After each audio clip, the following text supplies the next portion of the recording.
தேவன் ஒன்றும் அப்பாவி தேவன் கிடையாது, தோற்று போகிற தேவன் கிடையாது, உங்களை தோற்கடிக்கிற தேவன் கிடையாது. அவர் இந்த காரியத்தை செய்ய முடியாதுங்க அப்படின்னு எந்த காரியத்தையும் விட்டு வைக்க இந்த லாசருவே எழுப்பிட்டாருங்க.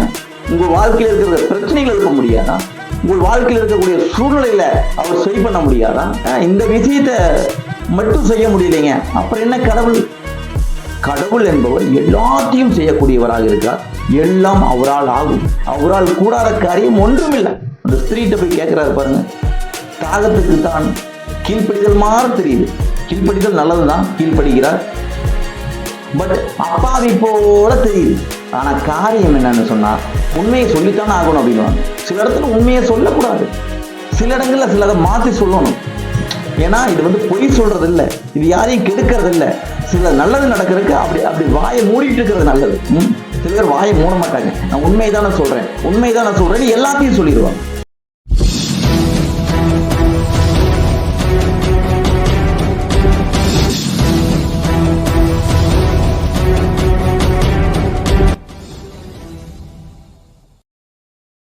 Price lord. The great life family சார்பாக உங்களை அன்புடன் வரவேற்கிறேன். தேவன் நல்லவர், உண்மையுள்ளவர். வாங்க தொடர்ந்து தேவனுடைய வார்த்தையை பார்க்கலாம். நல்ல ஆண்டவரே ஸ்தோத்திரம். இயேசுவின் நாமத்தில் ஜெபிக்கிறோம். நீர் நல்லவர், நீர் பெரியவர், உண்மையுள்ளவர் அப்பா. இயேசுவின் நாமத்தில் பேசக்கூடிய வார்த்தைகளை இயேசுவின் நாமத்தில் நான் ஆசீர்வதிக்கிறேன். நீர் பொறுப்பெடுத்து வழிநடத்துங்க. ஆசீர்வதிக்கப்பட்ட அந்த வார்த்தைகள் உங்களுடைய பிள்ளைகளின் வாழ்க்கையில அப்பா மாற்றத்தை உண்டு பண்ணட்டும். அப்பா உண்மை பற்றின அறிந்து கொள்கிற அறிவு பெருசாகட்டும். வாழ்க்கையில் இருக்கக்கூடிய போராட்டங்கள், வாழ்க்கையிலே இருக்கக்கூடிய கஷ்டங்கள் மாறட்டும். சத்தியத்தை அறியும் பொழுது சத்தியம் உங்கள் பிள்ளைகளின் வாழ்க்கையில் இருக்கக்கூடிய எல்லா கடுமையான சூழ்நிலைகளிலும் இருந்து மாற்றத்தை கொடுக்கும் என்று நாங்கள் பார்க்கிறோம். இயேசுவின் நாமத்தில் ஜெபிக்கிறோம் நல்ல பிதா, ஆமென். தேவன் நல்லவருங்க, உண்மையுள்ளவருங்க. தேவன் நல்லவர் தான். ஆனால் தேவனை எப்படி நிறைய பேர் நினைக்கிறாங்கன்னா, தேவன் ஒரு அப்பாவி தேவனை போல. தேவன் எப்படி இருப்பார்னா, அப்படியே இந்த கிரிக்கெட்டு அதெல்லாம் விளையாடும் பொழுது இந்த ஸ்லோ மோஷனில் கட்டுவாங்க, ஸ்லோவாக மூவ் ஆகுமே, அப்படியே பறந்து வரக்கூடிய ஒரு மெல்லிசை போல தேவனை நினைக்கிறாங்க. தேவன் பிள்ளைகளுக்கு வேணா லேசா இருக்கலாம், பிள்ளைகள் மேல அன்பு காட்டுறதுல வேணா அவர் பிரம்மாண்டமான அன்பு காட்டக்கூடியவராக இருக்கலாம். பிள்ளைகளுக்காக உயிரை கொடுக்கறதுல வேணா அவர் ரொம்ப தாழ்மையா உயிரவே கொடுத்து நம்மளை மீட்டு எடுத்திருந்திருக்கலாம். ஆனால் அதுவே அவருடைய குணம் கிடையாது. அவர் ஞானமுள்ள தேவன், அறிவுள்ள தேவன். எங்கே வேகமாக போகணும், எங்கே மெதுவாக போகணும், எங்கே எப்படி பேசணும், இது எல்லாமே அவருக்கு தெரியும். எங்கே எப்படி காய் நகர்த்த வேண்டும் என்பது தெரியும். அதனால தான் பாருங்க, எவ்வளவு பாவத்திலையும் சாபத்திலையும் இருந்து நம்மளை சில பாவங்கள்லாம் பண்ணும் பொழுது தேவனை விவரமாக அதுல நம்மளை கூட்டிகிட்டு வந்துடுவார் பாரு. விவரமாக அதை தடுத்து நிறுத்திடுவார் பாருங்க. ஒரு மனுஷன் மேல தேவனின் அழைப்பு இருந்ததுன்னா என்ன ஆகும் அப்படின்னா, தேவன் விடவே மாட்டார். எல்லாருக்கும் சக்சஸா அந்த பாவம் பண்ணிடுவாங்க, சக்சஸா அந்த பாவத்தின் வழியில போயிடுவாங்க. தேவனின் அழைப்பு இருக்க பிள்ளைகளுக்கு மட்டும் ஏதாவது ஒரு தடங்கல் வந்துடும், ஏதாவது ஒரு பிரச்சனை வந்துடும், செய்ய முடியாது. ஏன்னா தேவன் அவ்வளவு ஞானம் உள்ளவர். அவர் ஒன்றும் காமெடி பீஸ் கிடையாது. ஹல்லேலூயா. அவர் இயேசு எப்படி நடந்துக்கிட்டாரு பாருங்க. யோவான் 2வது அதிகாரத்தில் போடப்பட்டிருக்கு 24வது வசனம்.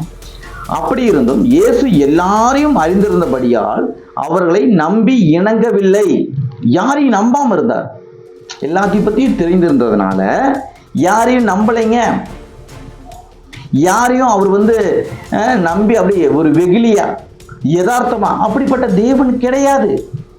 ஏனென்று சொன்னால் தாவீத பாருங்க. தாவீத அபிஷேகம் பண்ணும்படி நம்ம சாமுவேல் அனுப்பும் பொழுது சாமுவேல் சொல்றான், இது மாதிரி நான் தாவீத அபிஷேகம் பண்ண போனேன்னா இது மாதிரி சவுலை நான் கொன்னு போடுவானே அப்படின்னு சொல்லும் பொழுது கூட என்ன சொல்றாரு கடவுள் அப்படின்னா, இந்த மாதிரி ஒரு காளையை பிடிச்சிட்டு போ, யாராவது கேட்டா பலியிட வந்தேன்னு சொல்லிட்டு அந்த தாவீதை போய் அபிஷேகம் பண்ணு அப்படின்னு சொல்றாரு கடவுள்.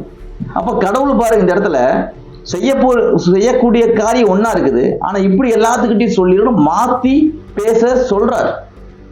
பொய் சொல்ல சொன்னாரா அப்படின்னு கேட்டா அது பொய் மாதிரி தான் தெரியும். ஆனா இது தெய்வீக ஞானம். யாருக்கிட்ட எப்படி நடந்துக்கணும், எப்படி பேசணும், எப்படி கீழ்ப்படிஞ்சிருக்கணும், எப்படி அந்த இடத்துல வேணும்னே கொஞ்சம் கோபப்படணும், இது எல்லாத்தையும் அறிந்திருந்தவர் தான் தேவன். எப்படி நடந்துக்கிறாரு பாருங்க.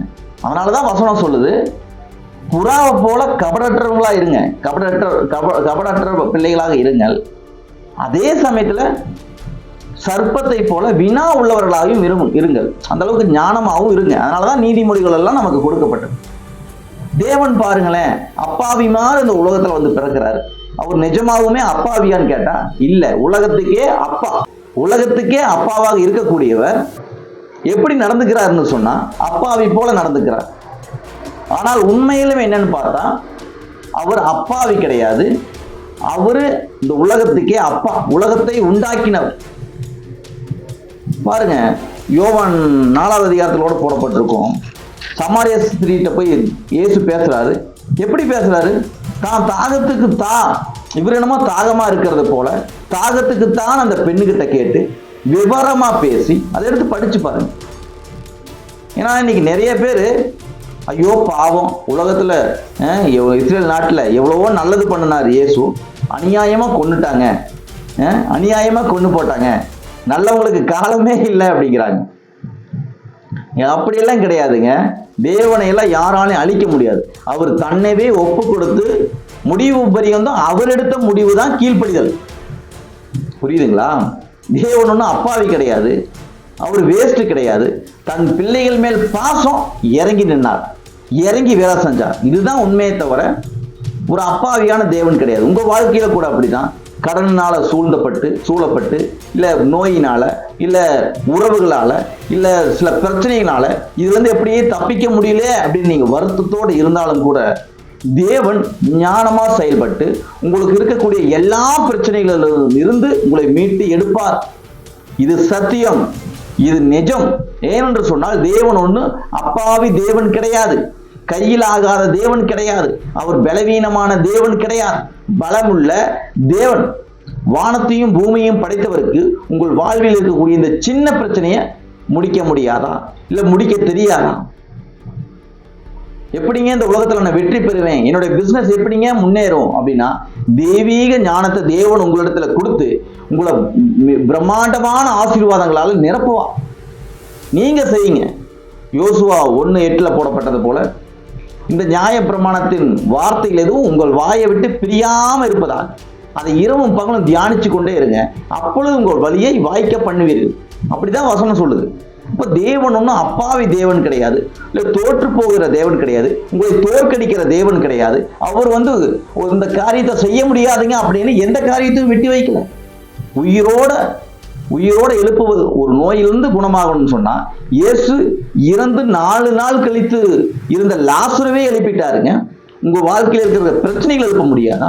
உங்கள் வாழ்க்கையில் இருக்கக்கூடிய சூழ்நிலையில அவர் சரி பண்ண முடியாதா? அவர் ஒண்ணுமே செய்ய முடியாத அளவுக்கு அது என்ன கடவுள்? அது கடவுளா? இந்த விஷயத்த செய்ய முடியலைங்க, அப்புறம் எதுக்கு கடவுள்? இந்த விஷயத்த மட்டும் செய்ய முடியலைங்க, அப்புறம் என்ன கடவுள்? கடவுள் என்பவர் எல்லாத்தையும் செய்யக்கூடியவராக இருக்கிறார். எல்லாம் அவரால் ஆகும். அவரால் கூடாத காரியம் ஒன்றுமில்லை. அந்த ஸ்திரீட்ட போய் கேட்கிறாரு பாருங்க, தாகத்துக்கு தான் கீழ்ப்படிதல் மாற தெரியுது. கீழ்ப்படிதல் நல்லதுதான், கீழ்ப்படுகிறார். பட் அப்பாவி போல தெரியுது.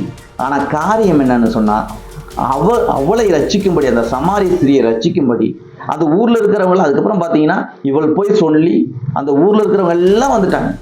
ஓ நீங்க இயேசுவா, இவருக்கு ஒரு பிரச்சனை தாகத்துக்கு தான் கேட்டு ஜீவ தண்ணீரை தரும்படி சொல்றாரு பாருங்க.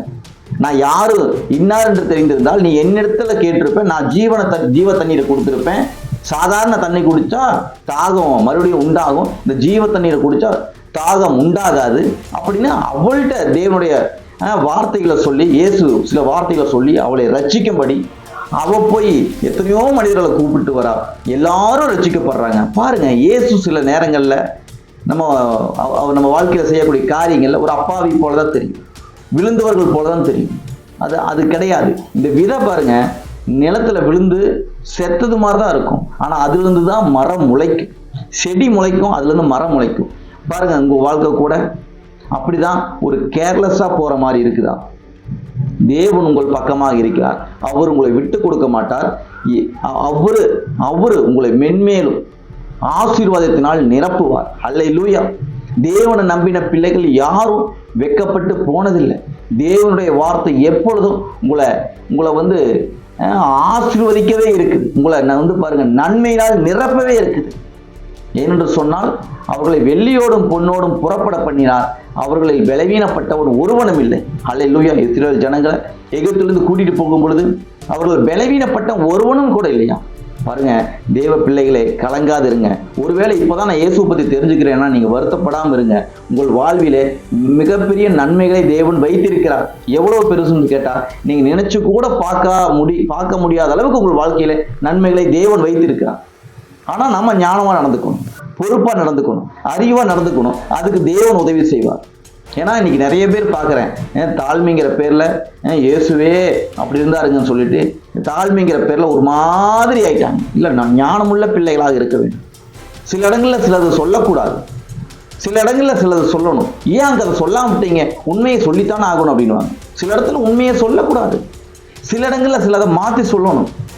ஏன்னா இது பொய் சொல்றது இல்லை, இது யாரையும் கெடுக்கிறது இல்லை. சில நல்லது நடக்கிறதுக்கு அப்படி வாயை மூடிட்டு இருக்கிறது நல்லது. சில பேர் வாயை மூட மாட்டாங்க. நான் உண்மைதானே சொல்றேன்னு எல்லாத்தையும் சொல்லிடுவாங்க. அப்படி சொல்லக்கூடாது. ஏன்னா இயேசு பாருங்க அப்படிதான் நடந்துக்கிறாரு. அப்படிதான் சாமுவேல்கிட்ட சொல்றாரு, நீ தாவீதை அபிஷேகம் பண்ணும் பொழுது நீ இப்படி சொல்லு. ஏன் கடவுள் சொல்லியிருக்கலாம்ல, சவுல் உன்னை என்ன பண்ணிடுவான், நான் பார்த்துக்கிறேன், அவனை கொண்டு போடுறேன் அப்படி சொல்லியிருக்கலாம்ல. இல்லை, ஞானமா பொறுப்பா. இயேசு பிறந்தப்ப கூட பாருங்க, இயேசுவை கொல்ல அவன் தேடுறான்னு தெரிஞ்சோன்னா கடவுள் சொன்ன வார்த்தை என்ன, நீ குழந்தைய எடுத்துட்டு போயிரு, ஓடி போயிரு, எகிப்துக்கு போயிரு. அப்புறம் குழந்தையை கொல்ல வகை தேடினவன் அவன் இறந்து விட்டான். இல்ல அடுத்த அவன் அந்த சூழ்நிலை மாறிடுச்சு. அதற்கு பின்பாக அந்த இயேசுவை இந்த பக்கம் கூட்டிட்டு வர சொல்றாரு இஸ்ரவேலுக்கு. அப்ப நான் என்ன சொல்ல வரேன்னா, ஞானத்தோடு நடந்து கொள்கிறவர் தேவன், அவர் அப்பாவி தேவன் கிடையாது. உங்க வாழ்க்கையில் இருக்கக்கூடிய பிரச்சனைகளை ஞானத்தோடு சரி பண்ணுவார். உங்களுக்கு ஞானத்தை கொடுப்பார், அறிவை கொடுப்பார், உங்கள் பலனாக நடத்துவார். உன் பலவீனத்துல என்னுடைய பலன் பூரணமாய் விளங்கும் என்று சொன்ன தேவன் உங்கள் வாழ்க்கையில அப்படியே முட்டாள்தனமா முடிச்சிட மாட்டான். பாருங்க, ஞானிகளை வெட்கப்படுத்தும்படி பூமியில பைத்தியமானவர்களை தெரிந்து கொண்டார். ஒருவேளை நம்ம வாழ்க்கையில பைத்தியமாட்ட தெரியலாம், சூழ்நிலை ஒரு மாதிரி தெரியலாம். ஆனா ஞானமுள்ள தேவன் இருக்கிறார். ஞானமுள்ள இருதயத்தை உங்களுக்கு தருவார், தந்து இருக்கிறார். நீங்க சத்தியத்தை அறிந்து கொள்ளுங்க. இந்த வார்த்தை இருதயத்துல போடுங்க, வாழ்வில் மாற்றத்தை பார்ப்பீங்க. ஆமென். இந்த தேவனுடைய வார்த்தை உங்களுக்கு பிடிச்சிருக்குன்னு நினைக்கிறேன். பிடிச்சிருந்தா லைக் பண்ணிக்கங்க. உங்களுடைய கருத்துக்கள் இருந்தால் கமெண்ட் பண்ணுங்க. மற்றவர்களுக்கு பிரோஜனமா இருக்கும்னு நினைச்சீங்கன்னா ஷேர் பண்ணுங்க, சப்ஸ்கிரைப் பண்ணி வச்சுக்கோங்க. தொடர்ந்து நம்ம போடுற தேவனுடைய வார்த்தை உங்களை சேரும். தேங்க்யூ.